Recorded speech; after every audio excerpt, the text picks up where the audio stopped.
G'day Aussie Gridiron fans. Welcome to the G'day Gridiron podcast Super Bowl reaction show. It is the final game of the season. We're here to do reactions from all over Australia. Let's go.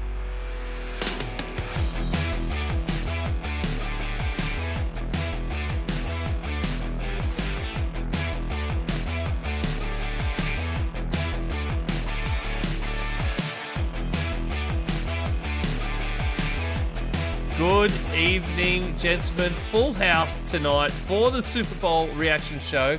We've worked hard to try and get this. We're a couple of days late just so that we can get all four of us in the same room, in the same studio, and get all of our thoughts on what an amazing game we had. How you going, Isaac?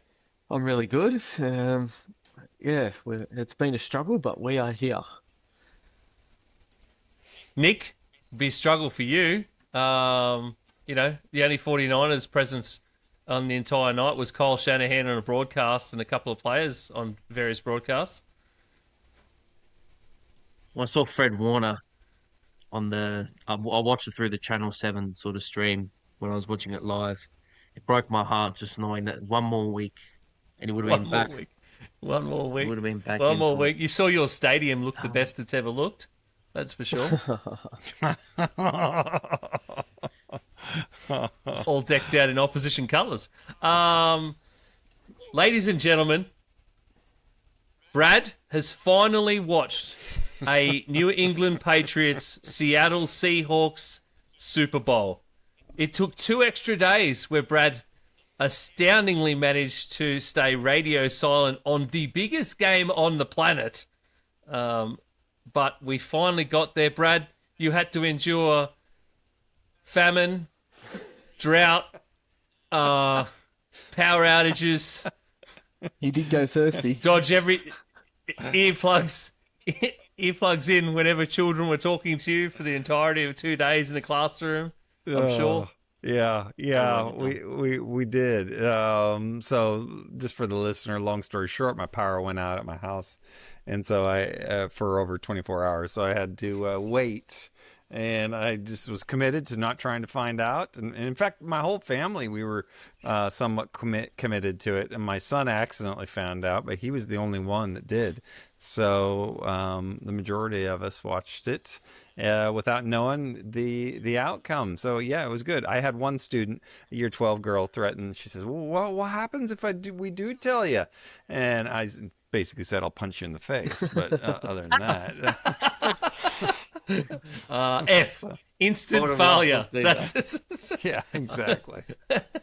I grade. No uni for I grade your reports. No uni for you.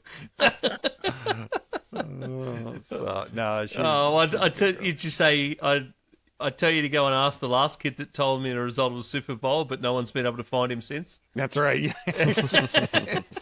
Exactly. There's reports of a body somewhere, but yeah. Oh, Brad. So for the first ever time. So you've still only watched one Patriots Seahawks Super Bowl, I'm assuming? Yeah, I have. In fact, and so this, I got to admit, I was watching the ESPN pregame show, because even though I was still 2 days behind, I still wanted to watch all the pregame stuff. And I was watching the ESPN pregame show, and they kind of did a highlight of the previous Super Bowl with the Seahawks Patriots, and that was the first time I've ever watched a highlight package of that game. Wow. And you guys weren't wrong. It was a good game. It's a cracker of a game. Similarly to this game, Brad. How many years? What has that been? 10 years, 9 years since that last game. So that's the only Super Bowl that I have not seen in the last 40 plus years. So it was a good game, Brad, just like this one was. Much better result. Far better. No, not at all. It was a much better result because there was no boneheaded last play. So, yeah, exactly. Technically. Yeah, I know what you mean. Anyway, what a Super Bowl, boys. Who wants to kick this off? Just overall thoughts. What a Super Bowl. Absolutely it was. So I was going for the Seahawks. Nick wasn't. Isaac, where were you at on this? Because you weren't on the previous show. Were you? Did you have? Yeah, I can't remember. was hoping for the winner of football, to be honest. I No, okay, yeah. couldn't. Oh, what a political answer. I hope all Reds See, he's- fans can help you, mate. Isaac, All the 5 of you. politician. Please no, don't look into my background. Yeah, like, yeah, I just wanted a good game. I probably wanted the Seahawks to win for Sam Darnold and that story of where he was when the Jets let him go or when he was at the Jets. But as a NFC West supporter, I didn't want the Seahawks to win, so it was just a Super Bowl for me. Yeah, right. So is that, Nick, was that kind of your rationale? The fact that you're a 49ers lover and so therefore you can't have a division team win it? Well, Brad, were you supporting Philly last year? Hell no. There They you can go. rot. Exactly. They can rot Exactly. in sewer Thank you. for all End I of care story. about. Exactly. End of story. Yeah. No, I just wanted to clarify. That's because that's what I No, thought. I'm not taking the on the fence stance like Isaac. No, none of that. I'm not having any of that. No politician, Nick. No, definitely not a politician. Good. Yeah.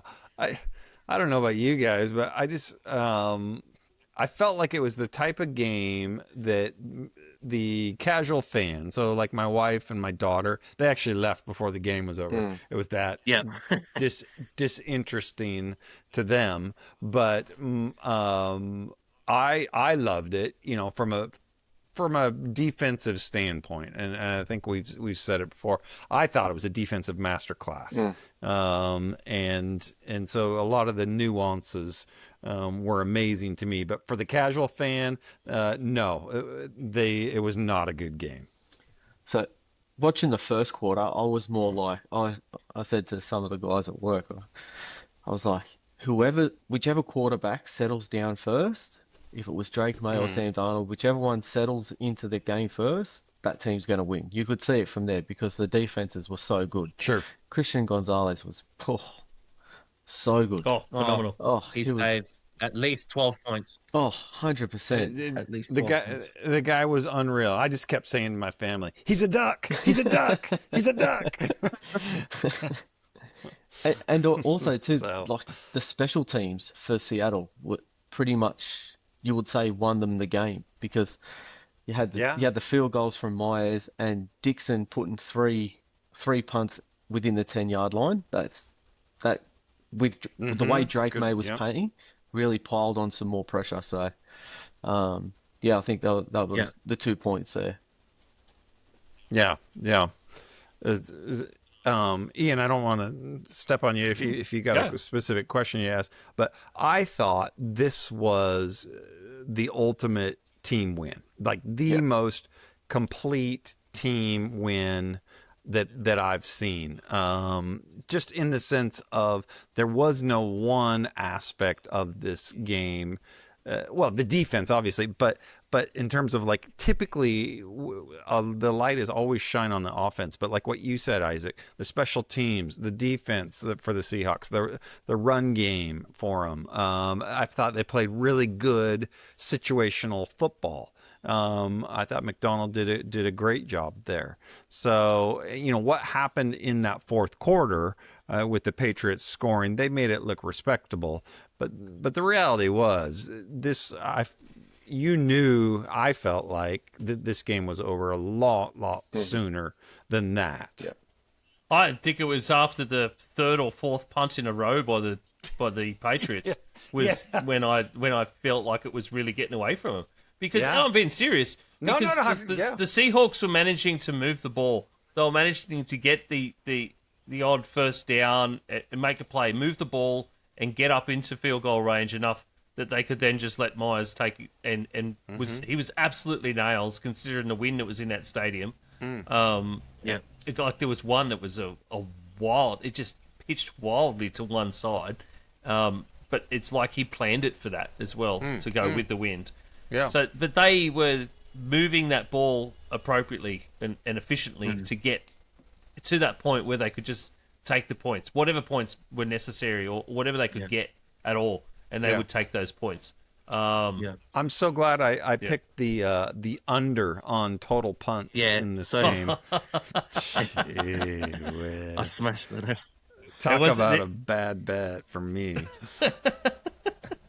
The under on total punts. Yeah. Well, there's some controversy that goes with all that too, which we can bring up in a little bit. But yes, this set a new record actually for the most punts. Did it? I didn't know. I didn't realize that it was. It's not the most punts by one kicker in a game, but it's like the most. There was a record for the most in a row by one team. In terms of drives, like all of their drives, which is the Patriots. Barringer ended up with 8 punts. Dixon ended up with 7. So this is a very high punt game. But I was looking up the stats during the game of which game or what's the highest amount of punts ever in the Super Bowl, and that's 11. Okay. Stupidly. We were nearly there. By one team. By one team, by the way. Okay. That's 11. Okay. And that was the what did we say it was? It was Ravens Giants. It was the Ravens Giants Super Bowl. Yeah, and wildly the Ravens had like 7 punts as well in that game. So it was like 18 punts an entire game. What a game. What a dog shit Super Bowl that was. The real positions coming out. The punters. Punters in the Super Bowl, apparently. Little did you know that you'd tune into this episode and we'd be talking punters. Well, a couple other records just quickly is Jason Myers set a record for the most field goals made in Super Bowl history with 5.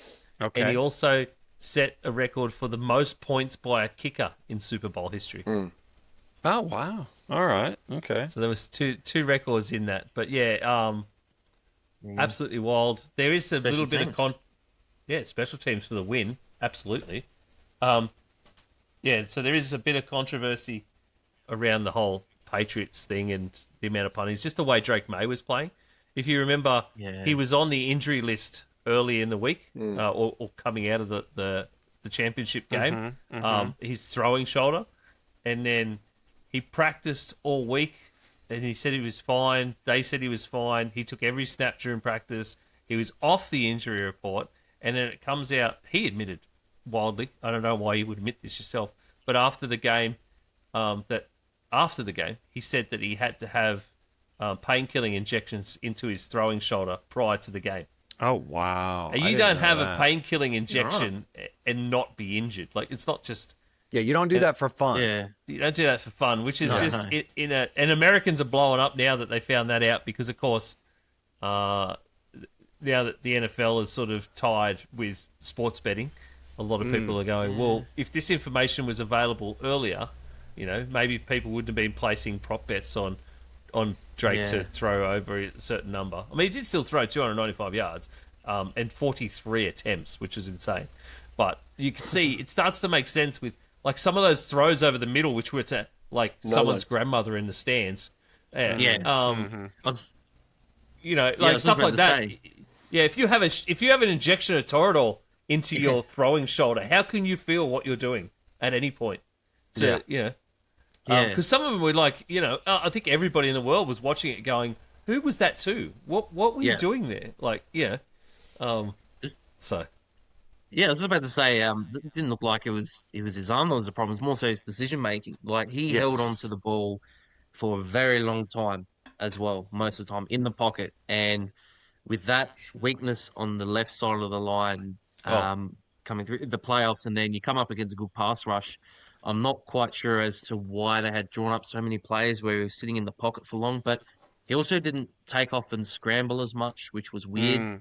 Then he had the 3-play, he turned the ball over, then he had the 3-play where it bang, bang, bang, and then scored with the quick response. It was like, okay, there's a bit of momentum, bit of flow, and then he went straight back to, there was one that should have been picked, but I think it was dropped by Bryant. There was double coverage over the middle, and then I think the very next play or the one after was another pick for him. So just felt like he's trying to force the ball again, which is a bit uncharacteristic, but I think at that stage they were probably like, we've got to take shots, we've got to take chances. Because I mean, we had said it.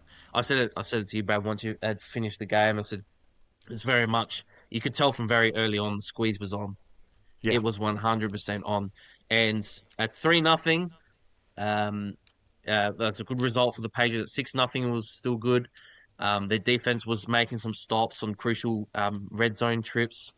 And then once it got to about 9-0 and the Patriots still hadn't moved the ball, and it's like, what is going to happen here? Are they going to be able to score twice here? Is that, are they going to actually be able to score at all at some point? So once it got to 12-0, it felt like, yeah, it's probably a touchdown away from this being over. I mean, when I was watching it live, it pretty much felt like, if they score, that's it, because there's no way that the Patriots would be coming back. And at some point, we knew that, the Seahawks defense is somehow going to be able to get some sort of points for sure.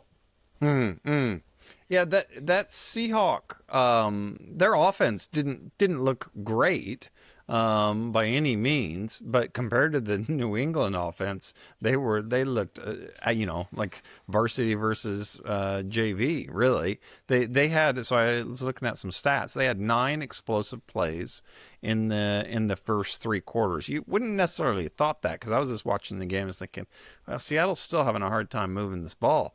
But you compare that to New England's 2 explosive plays, and it's pathetic. They had 83 Patriots, 83 net yards in the first 3 quarters. That's it. That's in a Super Bowl. So theoretically, you're the best team in the conference, and I think that's saying more about Seattle's defense than it is than anything else. But your point, Nick, about pressure and stuff, that's exactly what it is, and about May holding on to the ball. And I think Seattle, what they were doing was they were basically playing a lot of too high shell, and they were disguising their blitzes. And so they'd send a lot of guys on the line, they'd simulate pressure, and then it's like, okay, who's actually going to blitz? And if you watch the game, you saw it. Those timed blitz that they were bringing from the secondary was just unreal. Witherspoon and his blitzes were amazing, and several times they'd blitz from the DB, and then the tackles would drop back and go into coverage, and it was. It just played with Drake, and you saw it. He actually had a decent amount of time to throw the ball, like 3+ seconds, but he was always trying to throw it downfield. I think this is why he's holding on to the ball. He wasn't checking down. He didn't check down until he had to at the very end. Yeah. And by that time, it's a rush throw, and it doesn't work. They needed to change up their offense so much sooner than what they did. It was just mistake. Sorry. Yeah, I was just about to say, Brad, I was interested to see how you thought when you were watching it, because I sat there in the 3rd quarter and said that they're sending a few more guys. Why are they not just trying to get quick stuff out there? Like, Josh McDaniels has been to Super Bowls. I can't understand why they were still... Now, there were some times where you can see when Drake May was getting sacked, like there was a few times where Booty was out the back and then Diggs was across the middle, and then there was all this stuff. But by the time, obviously, the blitz gets through, you can't make those reads. So I'm just sitting there, I'm just like, why aren't the Patriots just sort of trying to chip away, take what the defense is giving them? They kept sending 5 or 6 guys, and they kept obviously coming towards the right side because they knew that the center, most of the game, was obviously sliding to that left side to help with the 2 rookies, right? So that left the running back, the right guard, and the right tackle against the 2 rushers plus 2 that were coming. So that's where the mismatch kept being made. And I can't understand for the life of me why Josh McDaniels said, okay, he somehow had the time. He was looking deep. He was holding onto the ball. He's not taking off and running. Why not just try and get stuff underneath, pick up 4 yards, pick up 5 yards, just chip away. Yep. And then once they sort of started to play up Seattle, and they were taking those chances in terms of trying to get home more, being a bit more aggressive, that's that drive where Drake had made the mistake. And Seattle were trying to go for the jugular, and that's where they went bang, bang, bang, and then scored. So it's a weird mix. Obviously, it's a very good defense. It's hard to get around. So obviously, you got to be able to try and beat them underneath. You got to bring them up. It's a bit hard to beat them over the top with too high, but they proved on that one drive that they can do it. But they just didn't make those adjustments, and I just felt like McDonald just had everything just working perfectly for them on defense. it just felt like every sort of drive there was just the squeeze that was just happening, and it was just suffocating New England. Well, and what floored me is the fact that McDaniel, they didn't really send any chips, from the back. So we're talking about when they get pressure, the running back is supposed to chip a defensive lineman or whoever's blitzing, pick up the blitz. And so it didn't allow Drake to get any rhythm throws or anything like that. And it felt like the Patriots were just saying, okay, 3 and punt, 3 and punt, 3 and punt. Well, we'll get this. It'll work out. The mindset of the Denver game, literally the same mindset. Yeah. They were waiting for the defense to score for them. That's what it felt like. I don't know about anyone, the rest, Nick and Isaac, but every time I hear an American say punt or we punt or 3 and punt now, there's only one person I can think of that's doing it.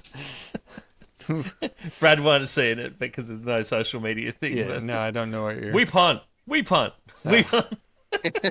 We're the Cleveland Browns. I don't know. It's all right. All right. We have a ton of reactions from people in the NFL Fans Down Under Facebook group as well. And I put the post out there. 32 posts we're up to, or reaction posts from people around Australia, or people in that group at least. I'm just going to put them on the screen and we can read through some, because it's probably the best way to do this today. There's some really obvious ones. Obviously, Tim Straker says no surprises in this one. I like... sorry, Stephen Simon's comment about interesting to see both defenses on both sides being tops much of the way through. I think that's exactly right. We're not giving New England's D enough credit. They did ball out. They got gassed essentially. The fact that on every one of those scoring drives through the first 3 quarters, Brad, that they stopped the Seahawks from getting over the line. Yep. They held them to field goals, which kept them in the game for a very long period of time. Yeah. But they got to 19-0 before they scored anything. And I really thought that A.J. Barner touchdown... By the way, Taylor picked an A.J. Barner anytime touchdown in our multis that we put up.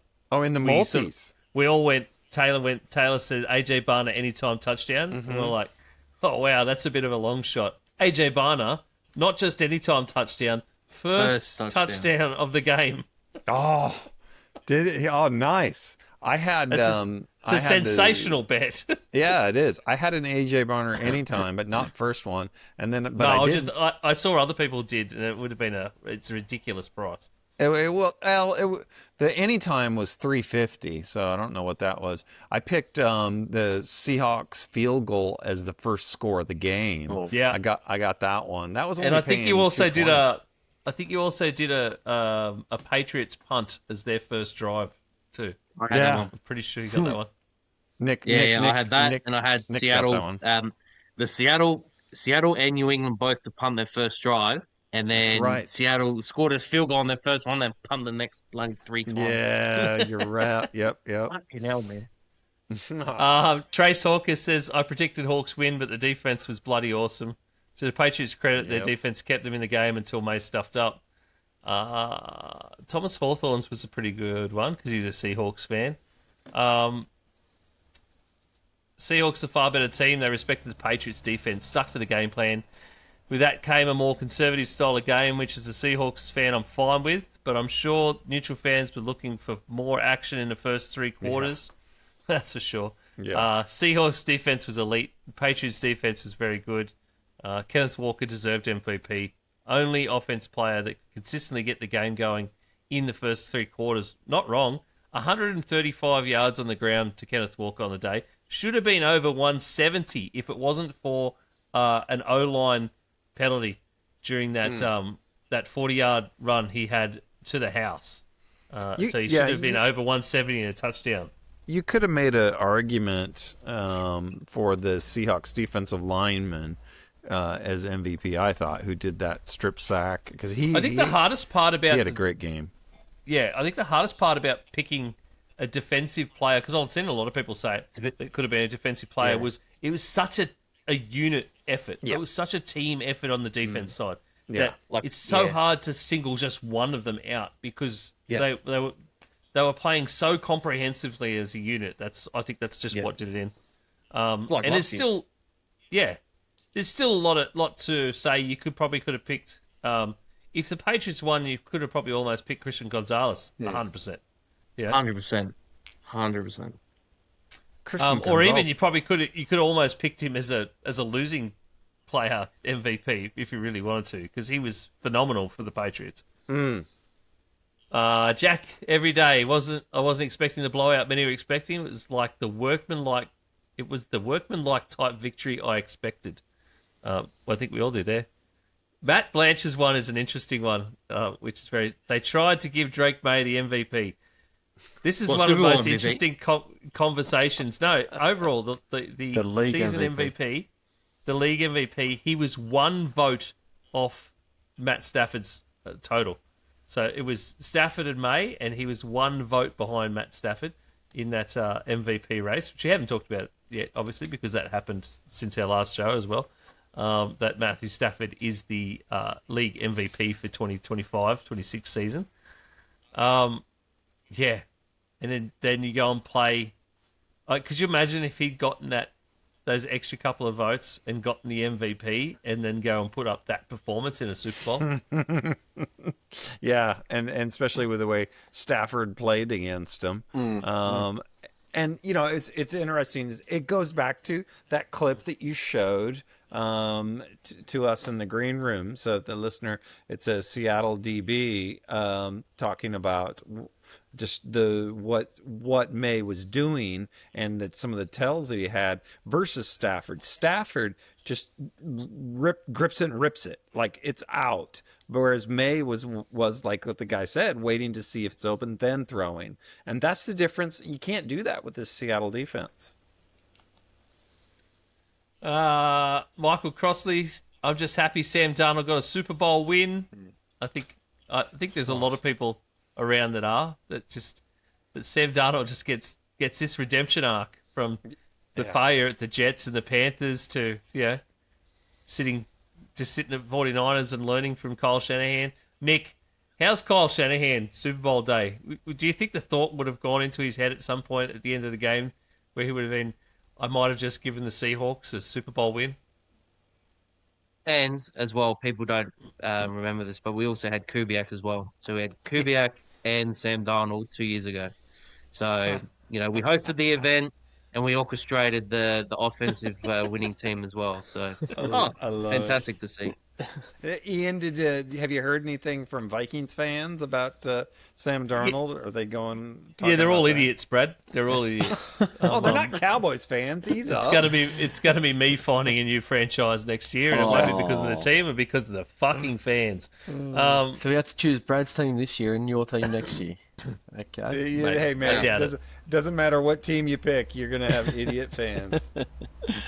Might just bandwagon it, except the Chargers because there's none of them. And the Colts. Pat's proven to be pretenders with a favourable run all season, says Josh Salan. Look, I think that midway through the game, I think I said to Manjot, this is really not disproving that theory that the Patriots had not just an easy season but an easy run to the Super Bowl. It really wasn't at that point. I know that the defense was playing great, but just every other part of the game, it just really wasn't helping that theory. David Heath had an awesome one, actually. Yeah. Clint Kubiak, can't wait to see what he'll do as a head coach of the Raiders. He officially signed as the head coach of the Raiders today. That offense was pretty good. Imagine Genty running similar plays that Farmer had. It's great. I didn't pre-read any of these, so this is going to be awesome. Also, simplified passing game to bring along Mendoza. What Kubiak will have to do is build the defense. Apart from Crosby, White, Porter, the safeties, maybe the Lulu, the Raiders need to build a better D. This is great info for later, by the way. But yeah, how's this for a prediction? Raiders beat, a review. Raiders beat the Patriots in week 1. They're not that far off. It's true. Hey, man. If the Raiders, if the Pats can turn around, 14 games, 13 game turnaround, then, Raiders can win 12 games. Damien listens intently every week, sends us messages, talks to us on Facebook. It's great to get a message from Damien. What'd you think of this? What'd you think of that? Love it. Absolutely love it. Glad the Seahawks won. Would have been interesting more so if no TDs was scored. That's how you know you're like a hardcore fan, is if no touchdowns are scored, you're like, that was a really interesting, fun game. If that gets you off, Brad. Yeah, exactly. Well, easy. I think it got like 19-0, and I was just hoping for a shutout then, because there hasn't been one in the Super Bowl. Yes, I think I was too. Yeah, exactly. Yep. Mm-hmm. Paul Johansson, defenses win championships. They sure do. That adage has never been truer. I'm just going to skip over the worst comments. It's not wrong. No, Nick. Let's not. He's another Niners fan, so I understand it. 2 huge defensive efforts today. Seattle did better. And that was the difference. New England bashed 3 quality defenses to get to the Super Bowl. Grateful for the success this season. Was not expecting a Super Bowl experience. Hopefully next season sees a stronger O-line for New England. That'll be something we're going to be talking about a lot in the coming months, I think. Yeah. I wouldn't be surprised. Go ahead. I was just going to say, this brings up an interesting point, and I think everybody's guilty of it. I know I am, but this kind of this mentality of, well, New England's playing with house money, and the reality is, you can't have that mentality because look at everybody in the pregame was talking about how he was the youngest or the second youngest quarterback to ever make the Super Bowl, next to, of course, Dan Marino. Did Dan ever even get back? No. So, and everybody at that time thought, oh, for sure Dan will get back.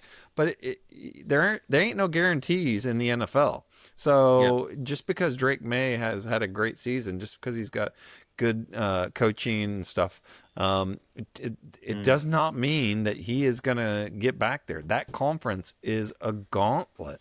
So, it'll be interesting to see how this plays out. They got to make some changes, but that's for another episode.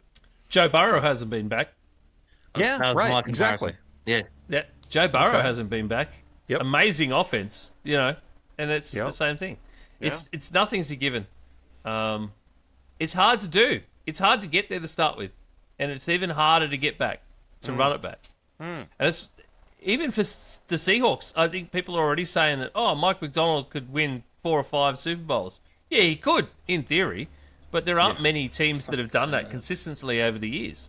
Don't say that. I don't know. He could, but because anything works in theory, Nick. The fact that you guys anything works in theory. Tyreek Hill thought the Chiefs were going to win 6 after their first one, so Yeah, right. But, Tyreek Hill also thought he'd have a better chance at the Dolphins. All he got was more kids. Tua was better than Patrick Mahomes, allegedly. That's what he said. That's his word. He did say that, yep. Right. That's right. I love Raylene. That Walker played pretty good. Yeah, he did. But I'm feeling like somebody from the defense should have got MVP. No. I think that's exactly what I said. It's hard to decide when it's a team effort. Yeah.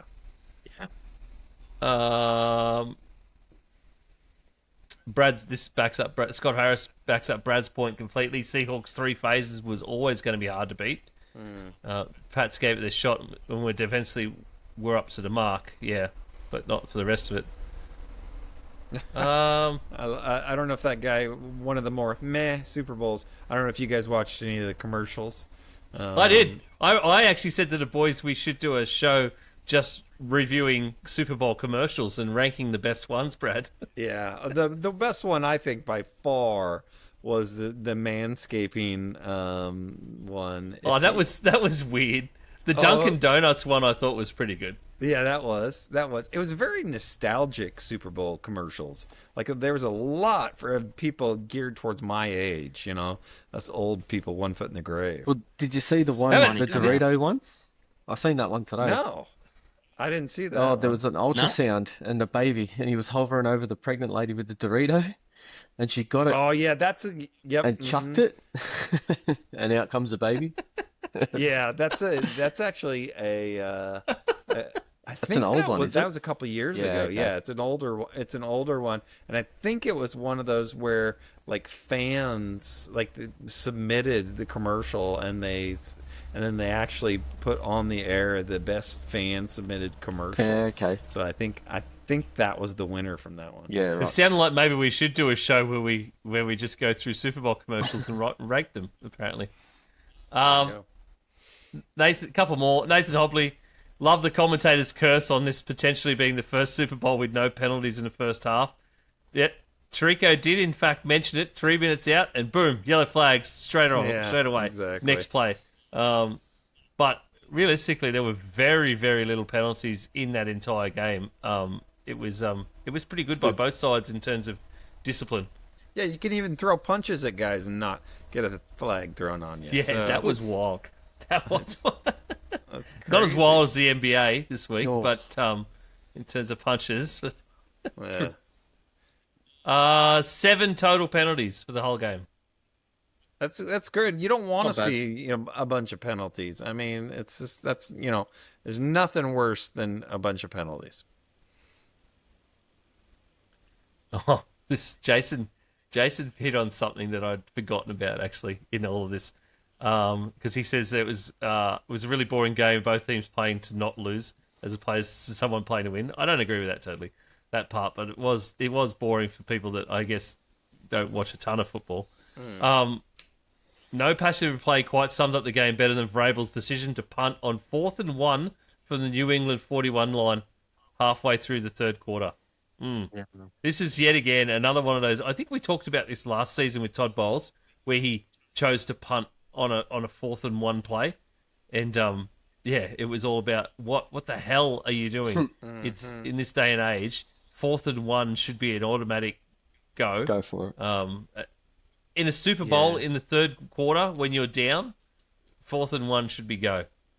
Yeah, I mean, I can see both sides of it, because the reality is, if they don't get it, then game over. It's really you got still a quarter and a half left to play. If you punt, you're at least still in the game. Your defense is playing awesome. You hope maybe you can get a turnover. So I understand the frustration and why people would say that, but I don't think it's quite that cut and dried. This part of it, the back end of his comment, he said that he can't help but feel that if the Broncos had beaten New England in the championship, Sean Payton would have been more aggressive in his play calling and asked more questions of the Seahawks defense. Yeah, I agree with that. Even if they wouldn't have won the game, they would have asked more of the defense. Yeah. So what do you think, Isaac? Is McVay going for it in that situation? Yeah, I think so. He's done that all season. He'd go for it, especially with his running backs. You'd go for it. Yeah, exactly. Nick, what do you think? Is Shanahan going for it? No. Huh? No. He's got conservative. CMC. Yeah. He's gonna. Isaac, I've seen it. I've seen it when he's gone for it on 3rd and 1 many times. It happens. Brings back bad memories. But the first Super Bowl, when the Chiefs were sort of turning the tide, and it was like 4th and 2, and most of it got sort of stuck. We had most at the time, Raheem Mostert, and he got stuffed. From a 3rd and 2 went to a 4th and 2. Oh, sorry, 3rd and 1 went to a 4th and 2, and it was about midway. And this is when we're up by 4, I think. I'll have to go back and check the tape. And he goes for a punt. So I've seen it in the Super Bowl before. Yeah, okay. But all year, even example of all year, like I've seen him before. The divisional against Seattle was a perfect one where, all year we've been very good on QB sneaks, and I don't know, for some reason just didn't go to it, even on a very short 4th and 1. Yeah, Mm-hmm. so sometimes he's pretty conservative. All right, final one.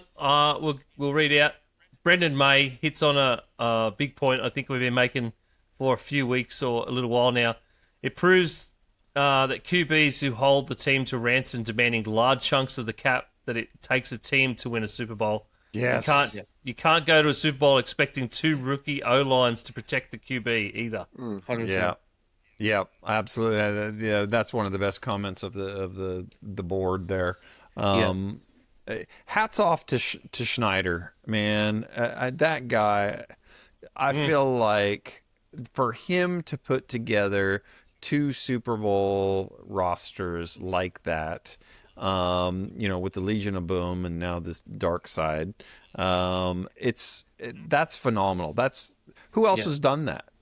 Seriously, what other GM has done that? So he's been to 3 Super Bowls, won 2 of them, 2 completely different eras. The decision to move on from Russell Wilson now seems like a masterstroke. So it's you move on from Russell Wilson, you take a bit of a punt, and there's some gap years and all that, but you build the roster, And I think we said it a couple of weeks ago. He's never taken QBs and things early. Like, they're always late. They've always spent their first round picks on guys that are in the engine room defense. and defense, and build it right. And he put together, I guess, a roster of guys that meant that once they even got Mike McDonald in, he could mold these guys into a certain form, So it was just And I was going to say, go ahead. Yeah, I was going to say, remember we did like a little game between, we did a draft of like GM, head coach and QB not too long ago. Yeah. And the first guy I took out of all the GMs that were selected, the first guy I took was Harry Roseman out of all of them. I said, well, the GM is the most important guy. And this year it proved itself again. The last 3 drafts, this is who Seattle selected through the draft. So it proves that you need the teams, just like the Eagles had last year. 4 of their 5 starting O-line from Monday, they had drafted in the last 3 years. Jackson Smith and Jigba, Kenneth Walker went in the second round in that draft in the 2022 draft. AJ Barner went in the 4th round in 2024. Then on defense, they had, obviously, Devon Witherspoon was pick 4, I think. Pick 4 or 5 in 2023. Then they had Hall and Byron Murphy. And then, obviously, the last draft, they had Nick Emanwari in the second round. So there you go. That's just in the last 3 years. So it just proves, like, if you got a GM that can pick your players and can hit on draft picks, they've got Sam Darnold is really on the cheap compared to like other quarterbacks that are on at least second contracts. And that's the thing I think that to me is the most impressive is that he's not afraid to take the big swings. Most GMs I feel like would play it conservative and say, okay, we've got a decent team. We're just going to kind of tweak here and there. You got to remember, letting go of Geno Smith and bringing in Sam Darnold, that was a little bit of a controversial move. So what do you guys think? Does Seattle get to the Super Bowl and win with Geno Smith? No. Yeah. Geno turns the ball over. Yeah, exactly. Which is a weird thing to say about Sam Darnold, but but since week 18, man, like he had he had a lot of turnovers this season, but since week 18 and the divisional and then the conference championship and then obviously on Monday, no turnovers.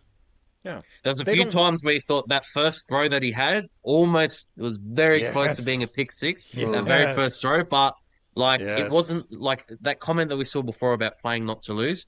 I sort of don't agree with that because I felt like Sam Darnold was still trying to make those throws and trying to, not being too conservative. So he was still trying to push it through, but he didn't turn the ball over. So it's a weird thing to say, looking back, if you had said this to me 24 months ago. But yeah, I mean, hats off to the guy. Like, the biggest games he's played in, it's come through in every single one of them.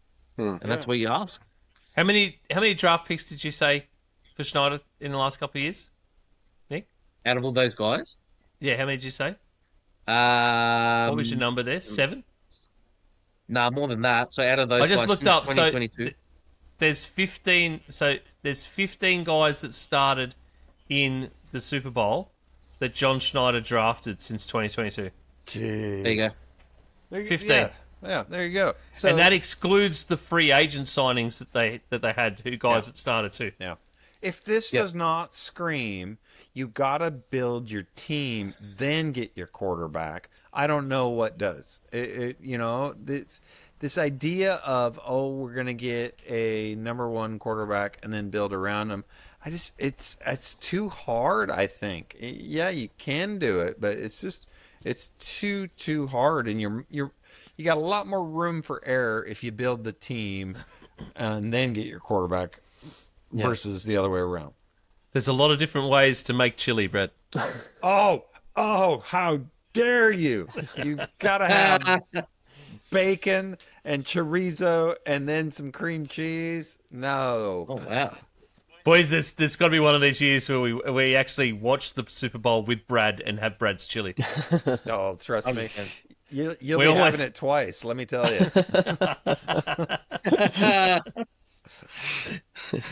All right, so that's the Super Bowl recap and review and reactions from everybody in the NFL Fans Down Under Facebook group.